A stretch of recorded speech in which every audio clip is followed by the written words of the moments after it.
So it's in the 70s and in junior high school, and I wanted to go on this YMCA surf safari trip up and down California.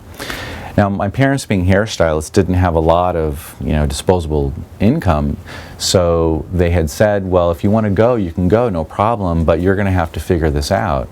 And so fortunately, the YMCA had a program where you could sell toffee-covered peanuts in these cans however you wanted, and you could raise the money for paying for this trip.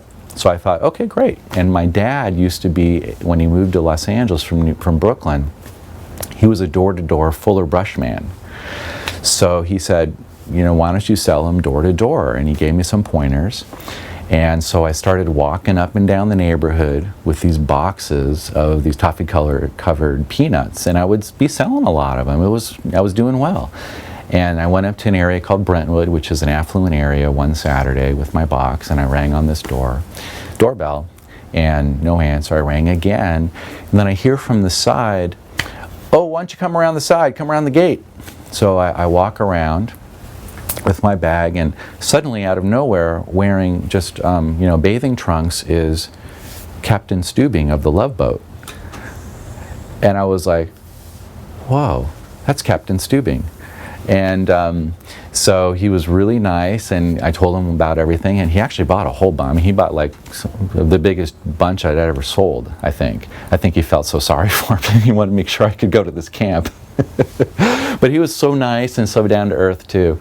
And but I'll tell you, the door-to-door experience really also taught me a lot about getting through rejection to finally get to what your goal is. Because there's a lot of like slamming doors and no, not interested when you're selling door to door.